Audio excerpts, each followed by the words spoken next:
ঈদের সময় শাশুড়ির দামি দামি জামা কাপড় শাড়ি কিনে দিয়েছে, আর শাশুড়িরা এত নির্লজ্জ, অভদ্র নির্লজ্জ ছোট লোক, একবারও জামাইকে বলল না, বাবা জামাই এই যে আমার জন্য এই শাড়িটা কিনেছো বাবা কত দাম? একবারও জিজ্ঞেস করেনি তোমার মার জন্য যে শাড়িটা কিনেছো তার দাম কত? এ খবর নেই, জামাই দিয়েছে অমনি লুবে নিয়েছে। লুবি তো, ছি, লজ্জা করা উচিত। নির্লজ্জ কথাকারে। শুনে নিন, আদর্শবান শাশুড়ি হলো সেই, আদর্শবান শ্বশুর হলো সেই, আদর্শবান শ্বশুর শাশুড়ি হলো সেই, যখন শাশুড়িকে একটা শাড়ি কিনে দেবেন, শাশুড়ি তখন জামাইকে বলবে, আব্বা তুমি আমার জন্য শাড়ি কিনেছো, আমি খুশি। তোমার মায়ের জন্য কিনেছো আব্বা? তোমার মায়ের শাড়িটা কত নিল? এক দামের দুটো শাড়ি নিতে পারতে, কেন আমারটা 4000 করলে আর তোমার মায়েরটা কেন 700 টাকার করলে? এই কথা যদি বলতে পারে জানবেন ওটা আদর্শবান ঘরের মেয়ে। আর জানবেন এটা, এই কথা যদি না বলে জানবেন ছোট লোক ঘরের মেয়ে। বাড়ি থেকে ভাববেন এগুলো। ছোট লোক গায়ে লেখা থাকে না, ব্যবহারে পাওয়া যায়। গাড়িতে লেখা থাকে না আপনার ব্যবহার আপনার বলুন বলুন বলুন পরিচয়, এমনি বলা হয় না। চলুন এগিয়ে যাচ্ছি। এরপরে আসছি 5 নাম্বার। ওই মেয়ে ছেলে নামাজ পড়ে রোজা রেখে জাহান্নামে যাবে যে মেয়ে ছেলে স্বামীর পরিবারের সঙ্গে খারাপ আচরণ করে। আচ্ছা, স্বামীর পরিবার কারা বলুন? স্বামীর বাপ, স্বামীর মা, স্বামীর ভাই, স্বামীর বোন। অনেক মা বোন আছে দেখবেন স্বামীকে খুব ভক্তি ভালোবাসে, স্বামীকে খুব ভালোবাসে, স্বামীর বাম্মার দেখতে পারে না। স্বামীকে খুব ভালোবাসে, স্বামীর বাম্মার দেখতে পারে না। ওর বাপ ভাই এলে দেখবেন, ওর বাপ ভাই এলে দেখবেন আদর আপ্যায়ন বেশি হবে। আর স্বামীর বাপ ভাই যদি আসে তার প্রতি গুরুত্ব নেই। ও নারী হলো জাহান্নামী নারী, বাস্তব বলে গেলাম। 6 নাম্বার হলো ওই নারী জাহান্নামী নারী যে নারী তার স্বামীকে বলে, তোমার সঙ্গে বিয়ে হয়ে আমার জীবনটা নষ্ট হয়ে গেছে, আমার মতো মেয়ে বলে তুমি বেঁচে গেলে, অন্য কেউ হলে বুঝতে পারতে। অনেক মেয়ে ছেলে আছে স্বামীকে খুব দোষ দেয় আর বলে, আমার বাপ ভালো মানুষ বলে তোমার সঙ্গে বিয়ে দিয়েছে, আমার বাপ কত ছেলেই ছিল আমাকে দেখাশোনা করতে, কত মাস্টার ডাক্তার ইঞ্জিনিয়ার প্রফেসর এই ছিল আমাকে বিয়ে করতে, আমার বাপ ভালো মানুষ বলে তোমার সঙ্গে বিয়ে দিয়ে আমার জীবন নষ্ট করে দিয়েছে। সেখানে দেবে বে কি করে? সেখানে বিয়ে দেবে কি করে? তো ডাক্তার বে, তো ডাক্তার মাস্টারকে বিয়ে দেবে কি করে তোকে? তুই তো নকেলাস কম মাধ্যমিক পাস। বুঝতে পারেননি না? বুঝতে পারেননি? হ্যাঁ, নকেলাস কম মাধ্যমিক পাস, তা ডাক্তার বিয়ে করবে? আমি ভালো বলেই বিয়ে করেছি, খারাপ সেন্স নেবেন না। জন্ম মৃত্যু বিবাহ কার হাত? আল্লাহর হাত। শুনে নিন, এইবারে শেষের দিকে নিয়ে যাব, অসুবিধা হচ্ছে না বাবা? হ্যাঁ, শেষের দিকে নিয়ে যাব, কারণ শ্রোতাদের ইন্টারেস্ট দেখে বক্তব্যের টাইম বাড়ানো হয়। আমি এই জন্য আমি যেখানেই জলসা নিই সেখানে আমি শ্রোতাদেরকে একটু, কমিটিদেরকে একটু বলেই দিই, যাই হোক বাবা আপনাদের টাইম কটা পর্যন্ত আছে জানি না, একটু 12টা পার হয়ে গেছে, আর কয়েক মিনিটের মধ্যে 3 ঘন্টা বকা হয়ে যাবে। যাক, এইটা শুনে নিন, লাস্ট পয়েন্ট। কিয়ামতের মাঠে মা বোনেরা শুনে নিন, বাবাজি যুবক ভাইরা শুনে নিন, শেষ কথা। কিয়ামতের মাঠে 2 দিকের প্রশ্ন হবে। কদিকের? 2 দিকের প্রশ্ন। আজ বাড়ি যাবেন, বাড়িতে গিয়ে বালিশে মাথা রেখে এই উত্তরগুলো খুঁজে বের করবেন। যদি উত্তরগুলো পেয়ে যান সকালবেলা উঠে বলবেন ইনশাআল্লাহ আমি জান্নাতি। আর যদি উত্তরগুলো না পান মরণ পর্যন্ত এই উত্তরগুলো খোঁজার চেষ্টা করবেন। কি কি শুনে নিন। কিয়ামতের মাঠে 2 দিকের প্রশ্ন হবে। 1 নাম্বার প্রশ্ন হবে আল্লাহর তরফ থেকে, হুকুকুল্লাহ, আল্লাহর হক। আর 2 নাম্বার প্রশ্ন হবে হুকুকুল ইবাদ, বান্দার হক। আল্লাহর কি প্রশ্ন হবে আল্লাহর তরফ থেকে? দেখি, আল্লাহ বলবেন তুই নামাজ পড়েছিলিস, তুই রোজা রেখেছিলিস, তুই হজ করেছিলিস, যাকাত দিয়েছিলিস, দান খয়রাত করেছিলিস? তা আমি কি বলবো সেদিন? আল্লাহ মাঝে মাঝে নামাজ পড়েছি, মাঝে মাঝে পড়িনি, আপনি দয়ালু দয়াবান, আজকের মাফ করে দিন। আপনি যদি আজ মাফ না করেন আমার জাহান্নাম ছাড়া কোনো রাস্তা নেই। সেই দিন রহমানুর রহিম যদি আমাদের মাফ করেন তো পার হয়ে গেলাম। আল্লাহর তরফের প্রশ্ন। ধরা আমরা পড়ব, এখানে যত নারী পুরুষ বসে আছে, দাঁড়িয়ে আছেন, ধরা আমরা পড়ব বান্দার তরফের প্রশ্ন। বান্দার তরফ থেকে একজন পুরুষকে 10 রকমের প্রশ্ন হবে। করকম করকম এই 10টা খালি শুনে নি, টাইম বেশি নেবো না বাবা, আমি বুঝে নিয়েছি। এই 10 রকমের প্রশ্ন কি কি? প্রথম প্রশ্ন আল্লাহ করবেন, স্বামী হিসাবে দায়িত্ব কতটুকু পালন করেছিস? স্বামী হিসাবে স্ত্রীর কতটা হক আদায় করেছিস? আল্লাহ, এর পেছনে হাদিস আছে গো বাপ, সময় হাতে নেই। আল্লাহর নবী বলেছেন প্রত্যেক স্বামীর দায়িত্ব হলো সে যেন তার স্ত্রীর কমসে কম 17টা শিক্ষা দান করে। কটা? 17টা যেন শিক্ষা দেয় বউকে। কটা শিক্ষা দিয়েছেন স্ত্রীকে? একটাও তো দেননি। দয়া করে 2-4টা শুনে যান অন্তত। 1 নম্বরে বলা হয়েছে, নবী বললেন, এই স্বামীরা তোমরা তোমাদের স্ত্রীদেরকে এই শিক্ষা দেবে, তারা যেন কোনোদিন তাদের সঙ্গে যখন কথা বলবে আসসালামু কাবলাল কালাম, স্বামী স্ত্রী যখন কথাবার্তা বলবে একে অপরকে সালাম দেওয়া নেওয়া করবে। বউকে সালাম দিয়েছেন? শালিকে সালাম দিচ্ছে, বউকে সালাম দিয়ে অভ্যাস করবে। 2 নম্বরে নবী বললেন, এই স্বামীরা তোমরা তোমাদের স্ত্রীদেরকে এই শিক্ষা দেবে, তারা যেন কোনোদিন কাবা শরীফের দিকে মুখ করে কোনোদিন থুতু যেন না ফেলে। 3 নম্বরে বলা হলো, এই স্বামীরা তোমরা তোমাদের স্ত্রীদেরকে এই শিক্ষা দেবে, তারা যেন কোনোদিন কাবা শরীফের দিকে মুখ করে কোনোদিন পেশাব পায়খানা যেন না ফেরে। 4 নম্বরে বলা হলো, তোমরা তোমাদের স্ত্রীদেরকে এই শিক্ষা দেবে, তারা যেন কোনোদিন কাবা শরীফের পেছন ফিরে যেন পেশাব পায়খানা যেন না ফেরে। 5 নম্বরে বলা হলো, তোমরা তোমাদের স্ত্রীদেরকে এই শিক্ষা দেবে, তারা যেন কোনোদিন গোসলখানায় পেশাব যেন না ফেরে। 6 নম্বরে বলা হলো, তোমরা তোমাদের স্ত্রীদেরকে এই শিক্ষা দেবে, তারা যেন কোনোদিন গোসলখানায় উলঙ্গ অবস্থায় গোসল যেন না করে। 7 নম্বরে বলা হলো, তোমরা তোমাদের স্ত্রীদেরকে এই শিক্ষা দেবে, তারা যেন হাতের চুড়ি, কি বলেন, চুড়ি, হাতের চুড়ি তারা যেন কোনোদিন একের বেশি ব্যবহার যেন না করে। আমার মায়েরা বোনেরা শুনে নিন, এক হাতে একটা চুড়ি পরবেন, এক হাতে 2, 3, 4টে চুড়ি পরা নিষেধ। আল্লাহর নবী বলেছেন, আমি বলিনি। হাদিস নতুন নয় বাবা, তুমি জানো না বলে তোমার কাছে নতুন। হাদিস নবী 1500 বছর আগেই বলেছেন, ঠিক না? ঠিক। আল্লাহর নবী বললেন, তোমার স্ত্রীর ওই একের বেশি চুড়ি যদি তোমার স্ত্রী পরে, আর একের বেশি চুড়ির ঝুনঝুনি আওয়াজটা পরপুরুষের জন্য হলো হারাম, হারাম, হারাম। মা বোনেরা এক হাতে একটা চুড়ি পরবেন, একের বেশি চুড়ি পরবেন না।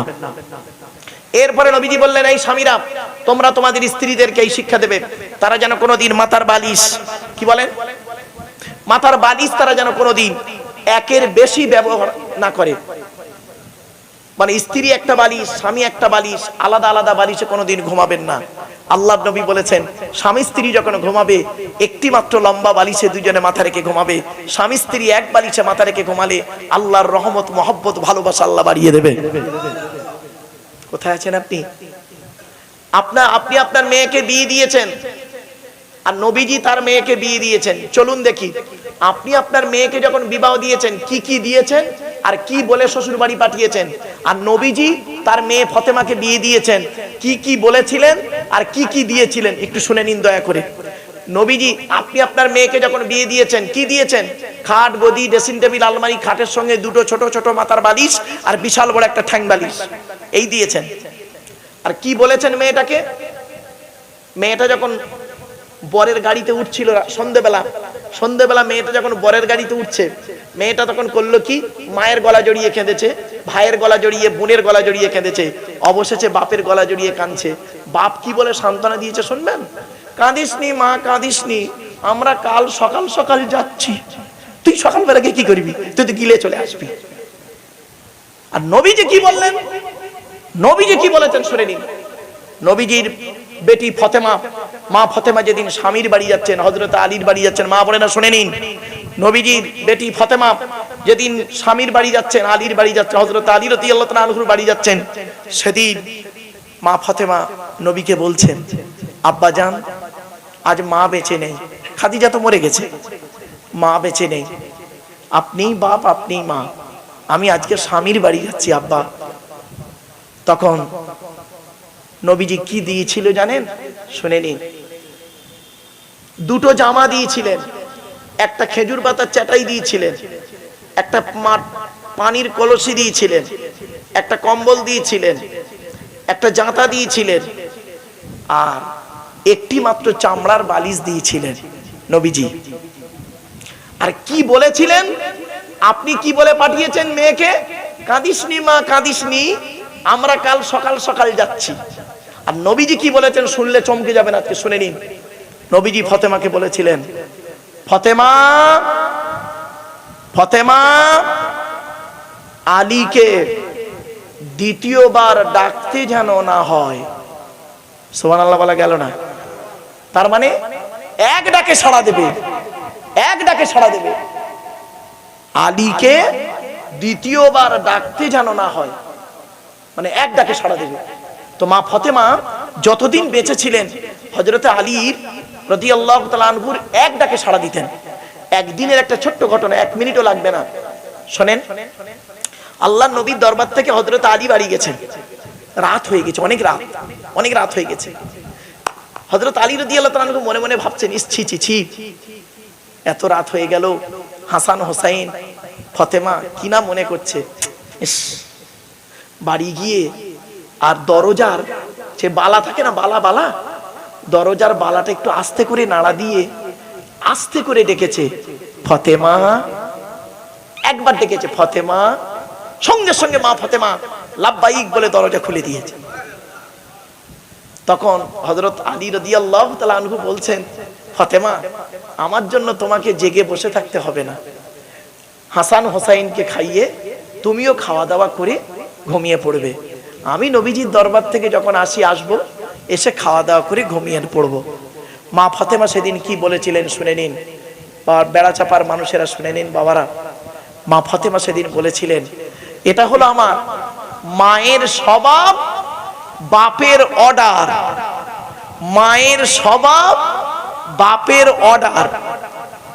তখন হযরত আলী রাদিয়াল্লাহু তাআলা আনহু বলছেন, মায়ের স্বভাব মানে? মায়ের স্বভাবটা আবার কি, একটু খুলে বলো না। বলছে, শুনুন, আমরা হলাম 4 বোন, জয়নাব, রুকাইয়া, উম্মে কুলসুম, আমি ছোট মেয়ে ফতেমা। আমি আমার মা খাদিজাকে নিজে চোখে দেখেছি, আমি আমার মা খাদিজাকে নিজে চোখে দেখেছি। আমার মা আমাদের 4 বোনকে খাইয়ে শুইয়ে দিয়ে আমার মা যতক্ষণ না আব্বাজান বাড়ি আসতেন ততক্ষণ পর্যন্ত ঘুমানো তো দূরের কথা, খেতেন না। আব্বাজান এসে যখন, আর মা কি করতেন, দরজা লাগিয়ে দাঁড়িয়ে দাঁড়িয়ে কোরআন তেলাওয়াত করতেন, আর দাঁড়িয়ে দাঁড়িয়ে করতেন কি, উনি আল্লাহ আল্লাহর জিকির করতেন, আব্বার অপেক্ষায় থাকতেন। যত রাত হোক আব্বাজান যখন বাড়ি এসে একবার খাদিজা বলে ডাকতেন, একবার খাদিজা বলে ডাকতেন, সঙ্গে সঙ্গে আমার আম্মাজানকে আমি চোখে দেখেছি, লাব্বাইক ইয়া রাসূলুল্লাহ বলে দরজা খুলে দিতেন। এই অভ্যাসটা আমি মায়ের থেকে শিখে নিয়েছি। আর আপনার বউ কি করে? আপনার বউ কি করে? আপনার জন্য অপেক্ষা করে? তা আপনার মেয়ে আপনার জামাইয়ের জন্য অপেক্ষা করবে? ডাইসটাই তো খারাপ, ডাইসটাই তো খারাপ। পেটে ধরলে মা হওয়া যায় না, জন্ম দিলে বাপ হওয়া যায় না। বাপ-মা হতে গেলে অনেক রেসপন্সিবিলিটি আছে, দায় দায়িত্ব আছে। সময় সংক্ষিপ্ত, এই 3 ঘন্টা বকে ফেলেছি বাবা, ধৈর্য থাকবে না আপনাদের, কয়েক কটা কথা একটু শুনে যান, চলুন। তখন হযরত আলী রাদিয়াল্লাহু তাআলা আনহু বলছেন, আচ্ছা বাপের অর্ডারটা কি? মায়ের স্বভাবটা নাই বুঝলাম, বাপের অর্ডারটা কি? বলছে, আমি যেদিন আপনার বাড়ি আসছিলাম সেদিন আমার আব্বাজান একটাই কথা বলেছিলেন, ফতেমা, আলীকে দ্বিতীয়বার ডাকতে যেন না হয়, মানে এক ডাকে সাড়া দেবে। তো আমি সেই দিন থেকে আব্বার কথাকে মান্য করতে গিয়ে আমি মরণ পর্যন্ত যেন আপনার এক ডাকে সাড়া দিয়ে যেতে পারি। আর আপনি আপনার মেয়ের নাম রেখেছেন ফতেমা। আপনার আশা কি? নবীর বেটির নাম ফতেমা, আমার মেয়েটার নাম রেখেছি ফতেমা। নাম রাখলে হবে না, কামে দেখাতে হবে। নামের বড়াই করো না কো, নাম দিয়ে কি হয়? নামের মাঝে পাবে না কো নামের পরিচয়। মতি ঝিলে মতি নাই, মতি কোথায় রয়? ঢাকা শহর খোলা থাকে, ঢাকা নাকি হয়? বাবা কামটা করো। ওই ফতেমা নাম রাখলে মনে করুনি যে আমার নবীর বেটির সঙ্গে আমার মেয়ের হাসর হবে, ওটা কাজ করুন। চলুন, অনেক আলোচনা বাপ। 1 নাম্বার, কিয়ামতের মাঠে আপনাকে প্রশ্ন করা হবে স্বামী হিসাবে কতটা দায়িত্ব পালন করেছো। 2 নাম্বার, কিয়ামতের মাঠে আপনাকে প্রশ্ন করা হবে পিতা হিসাবে কতটা দায়িত্ব পালন করেছো। 3 নাম্বার, কিয়ামতের মাঠে আপনাকে প্রশ্ন করা হবে ভাই হিসাবে কতটা দায়িত্ব পালন করেছো। 4 নাম্বার হলো চাচা হিসাবে কতটা দায়িত্ব পালন করেছো। 5 নাম্বার হলো ছেলে হিসাবে কতটা দায়িত্ব পালন করেছো। 5টা। 6 নাম্বার হলো বোনাই হিসাবে কতটা দায়িত্ব পালন করেছো। বোনাই, দুলা ভাই, বোনাই হিসাবে কতটা দায়িত্ব পালন করেছো। সাথে সাথে আরেকটা কি, সাথে সাথে হলো দেওর হিসাবে কতটা দায়িত্ব পালন করেছো। 7 নাম্বার হলো খালু হিসাবে কতটা দায়িত্ব পালন করেছো, অথবা জামাই বাবু ফুফা হিসাবে কতটা দায়িত্ব পালন করেছো। 8 নাম্বারটা খুব ইম্পর্টেন্ট, মা বোনেরা শুনেন, বাবাজিরা শুনেনি, মামা হিসাবে কতটা দায়িত্ব পালন করেছো। এখানে অনেক মামা বসে আছে, মামা মামা, অনেক মামা বসে আছে। বোনাই মরে গেছে, বোনের 2টো বাচ্চা ছিল, তোমার বইয়ের জামা কাপড় কিনলে, ছেলে মেয়ের জামা কাপড় কিনলে দামি দামি, আর 2টো ভাগনা ভাগ্নি ছিল গরিব, তাদেরকে তুমি ভালো কিছু কিনে দিলে না। তোমার মতো মামাকে কিয়ামতের মাঠে জাহান্নামায় টেনে টেনে নিয়ে যাওয়া হবে। 9 নাম্বার হলো দাদু হিসাবে, দাদু দাদু কি, বাপের বাপকে কি বলেন, দাদু। এখানে অনেক দাদু বসে আছে, দাদু হিসাবে কিয়ামতের মাঠে আপনাকে ধরা হবে। বাপের বাপকে, বাপের 4টে ছেলে, বড় ছেলেটা পয়সা দেয়, বড় ছেলে অনেক টাকা আছে, বড় ছেলেকে দাদু বেশি করে কোলে করে নেয়, বিস্কুট কিনে দেয়, আর নাতিদের দেখে না। মেজো ছেলেটা গরিব, তার ছেলেকে দেখে না। ওই দাদু যত নামাজ পড়ুক, রোজা রাখুক, কিয়ামতের মাঠে ধরা হবে। 10 নাম্বার হলো শেষ, এটা হলো কি, নানা হিসাবে কতটা দায়িত্ব পালন করেছো। নানা, এখানে অনেক নানা বসে আছে, দেখবেন বড় জামাইটা চাকরি করে, বড় জামাইয়ের ছেলেকে ভালো করে খাবার কিনে দেয়, বিস্কুট কিনে দেয় নাতি, আর ছোট জামাইটা টোটো চালায়, তার গুরুত্ব দেয় না, তাকে দেখেই না, ও আবার নানা 6বার হজ করেছে। চিটিং বাজ কোথাকারে। বাস্তব কথা বললাম বাবা, আমার এই কথাগুলো সাময়িক শুনতে খারাপ লাগবে, চলুন বাবা শেষ করতে।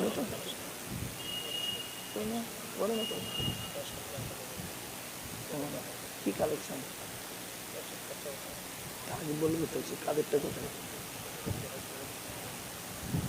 আমার বাপ অসুবিধা হচ্ছে আপনাদের, আমি জানি 3 ঘন্টা শুনেছেন।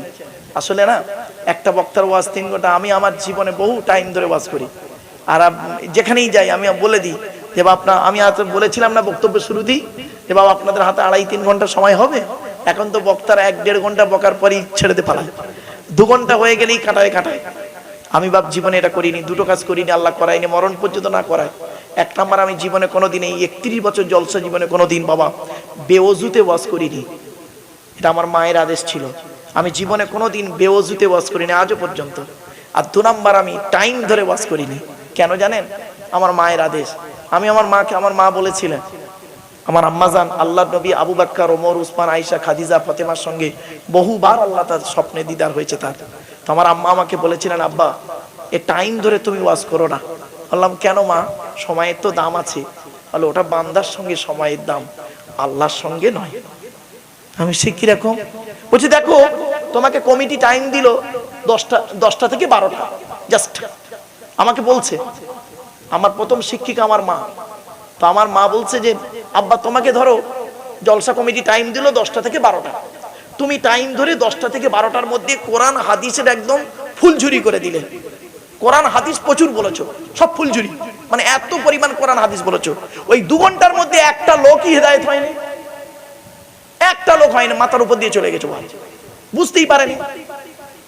আর তুমি 8 ঘন্টা বেশি বলেছো, ওর মধ্য থেকে আল্লাহ পাক তোমার মুখ থেকে এমন কিছু কথা বের করিয়ে নিয়েছে, ওই 8 ঘন্টার ওয়াজটা তার মাথায় লেগেছে, আর সেইটার উপরে ও আমল করে গেছে।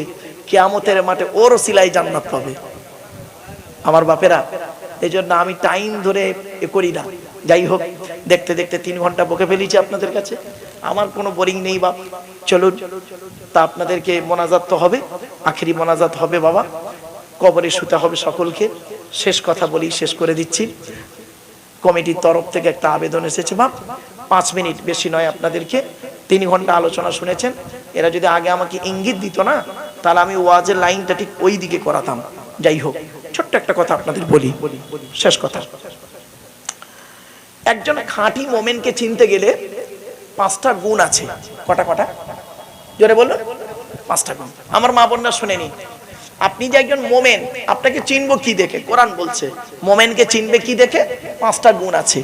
কোরআন বলছে ইন্নামাল মুমিনুনা আল্লাযীনা ইযা যুকিরাল্লাহু ওয়াজিলাত কুলুবুহুম ওয়া ইযা তুলিয়াত আলাইহিম আয়াতুহু যাদাতুহুম ঈমানা ওয়া আলা রাব্বিহিম ইয়াতাওয়াক্কালুন আল্লাযীনা ইউকিমুনাস সালাত ওয়া মিম্মা রাযাকনাহুম ইউনফিকুন।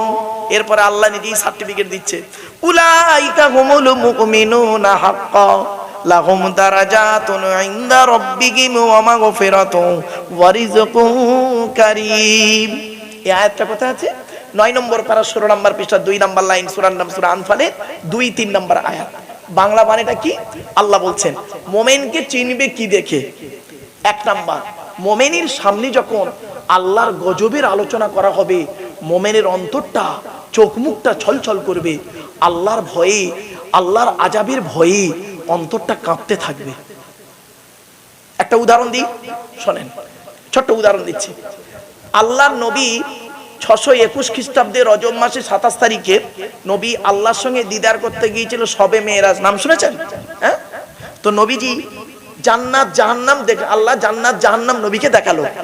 তো জান্নাতের ভিতরে নবী কি দেখলেন আর জাহান্নামের ভিতরে কি দেখলেন, শর্ট টাইমের ভিতরে বলে দিচ্ছি, শুনে নিন। নবী জান্নাতের ভিতরে কি দেখলেন? নবীজি বলছেন, আমি জান্নাতের ভিতরে হাঁটছিলাম, হাঁটতে হাঁটতে হঠাৎ একজনের জুতোর আওয়াজ শুনতে পেলাম, জান্নাতের ভিতরে জুতোর আওয়াজ। তো নবী মনে মনে ভাবছেন, জান্নাতের ভিতরে জুতোর আওয়াজ কার রে? নবী বলছেন, সামিতু খসখসাতান আমামি ফিল জান্নাতি ফাইজান বেলালুন, বেলালের জুতোর আওয়াজ, বেলালের জুতোর আওয়াজ। আল্লাহর নবী পরে বেলালকে পৃথিবীতে জিজ্ঞাসা করলেন, বেলাল পৃথিবীতে কি এমন কাজ করেছো বলো তো, তোমার জুতোর আওয়াজ আল্লাহ আমার জান্নাতে শোনালো?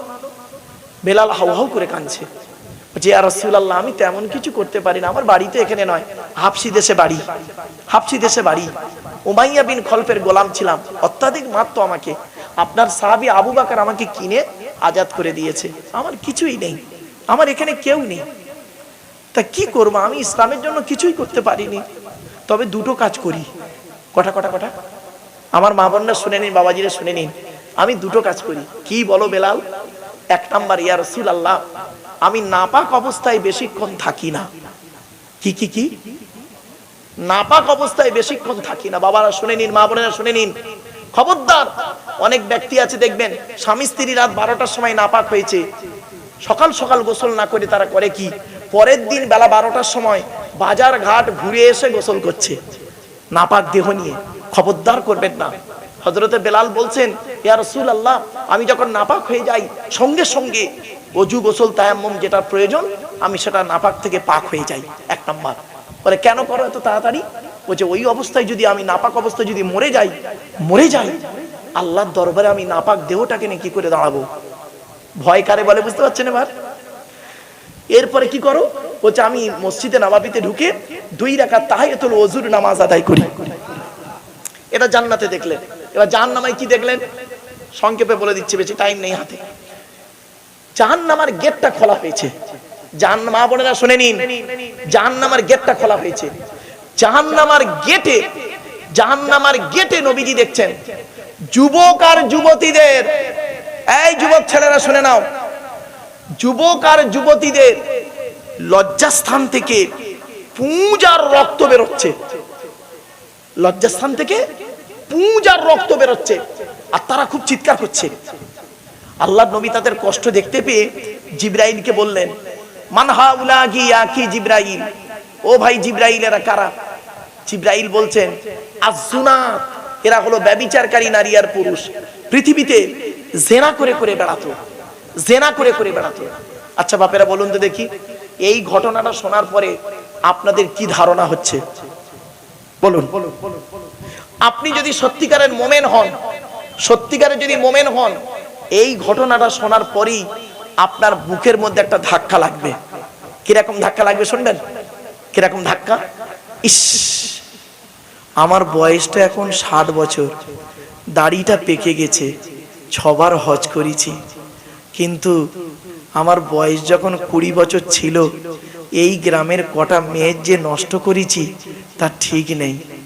আমি যে মেয়েটার সঙ্গে জেনা করেছিলাম তার বিয়ে হয়ে গেছে বসিরহাটে, আর আমি বিয়ে করেছি মালঞ্চয়। আমি আমার বউকে বলিনি আমি একটা মেয়ের সঙ্গে জেনা করেছি, আর সেই মেয়েটা তার স্বামীকে বলেনি সে আমার সঙ্গে জেনা করেছে। ওগো আল্লাহ, তোমার পাপের ডায়েরিতে জেনাকারীর জায়গায় ওই মেয়েটারও নাম লেখা আছে, আমারও নাম লেখা আছে। আল্লাহ, আমার অবস্থা কি হবে? বুকের মধ্যে তোলপাড় শুরু হবে। যদি মনের মধ্যে একটা তোলপাড় শুরু হয়, তাহলে জানবেন আপনার অন্তরে ঈমানটা আছে। আর যদি কিছু মনেই না হয় যে আব্দুল্লাহ ইবনে মারুফকে দাওয়াত করেছি, ওয়াজ করবে, পয়সা নেবে, বাড়ি যাবো, আমরা ওয়াজ হয়ে গেলে খিচুড়ি খেয়ে বাড়ি চলে যাব, তাহলে জানবেন আপনার অন্তরে ঈমানটাই নেই। এই অনুভূতি যদি না থাকে, ঈমানটাই নেই, আপনি ফর্সা একজন গালে দাড়ি মুসলমান হয়ে বসে আছেন। আমার বাপেরা, এজন্য অনুরোধ করে বলে যাচ্ছি, মোমেনকে চিনবেন কি দেখে? এক নাম্বার, মোমেনের সামনে যদি আল্লাহর গজবের আলোচনা করা হয়, মোমেনের অন্তরটা আল্লাহর ভয়ে কাঁপতে থাকবে। দু নাম্বার হলো, মোমেনের সামনে কোরআন তেলাওয়াত করা হলে মোমেনের ভালোবাসাটা, ঈমানটা আল্লাহর প্রতি বেড়ে যাবে। তিন নাম্বার হলো, মোমেন ব্যক্তি ভরসা করবে পৃথিবীর কোনো ব্যক্তি বস্তুর উপরে নয়, একমাত্র আল্লাহর উপরে ভরসা করবে। ছোট্ট একটা উদাহরণ দিলেই বুঝতে পারবেন। একটাই রাস্তা, কটা রাস্তা? একটাই রাস্তা, দুটো দল গেল, প্রথম দলটা পার হয়ে গেল, দ্বিতীয় দলটা ডুবে মরে গেল। রাস্তাটার নাম ছিল নদীর মাঝখান, আর দল দুটোর নাম হলো মুসা নবীর দল, ফেরাউনের দল। মুসা নবীর ভরসাটা রাস্তার উপরে ছিল না, মুসা নবীর ভরসাটা আল্লাহর উপরে ছিল, আল্লাহ পার করে দিল। আর ফেরাউনের ভরসাটা আল্লাহর উপরে ছিল না, রাস্তার উপরে ছিল, সৈন্যদের উপরে ছিল, বেটা ডুবে মরে গেল। বাড়িতে গিয়ে ভাববেন। চার নাম্বার হলো, মোমেনকে চিনবে কি দেখে? 5 ওয়াক্ত নামাজ আদায় করবে। 5 নাম্বার হলো, মোমেনকে চিনবে কি দেখে? আল্লাহ পাক তাকে অর্থ দিয়েছে, টাকা পয়সা দিয়েছে, মোমেন ব্যক্তি করবে কি? টাকা পয়সাগুলো, ধন সম্পদগুলোকে আল্লাহ রাস্তায় দান করবে। জোরে বলো।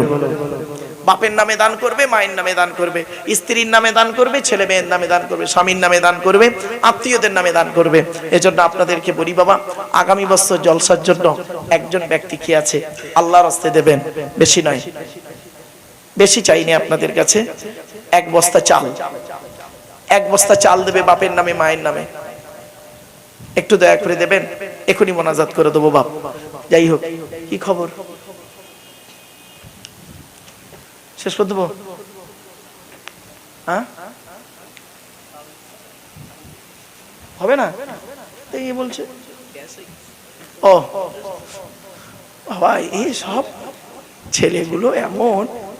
চলো বাপ, দেখতে দেখতে অনেকগুলো কথা বলে ফেলেছি। 3 ঘন্টা কখন পার হয়ে গেল, কখন পার হয়ে। চলুন বাপেরা, একটু আসুন, নবীর সামনে একটু দাঁড়িয়ে সালাত ও সালাম পাঠ করবো। ইয়া নবী।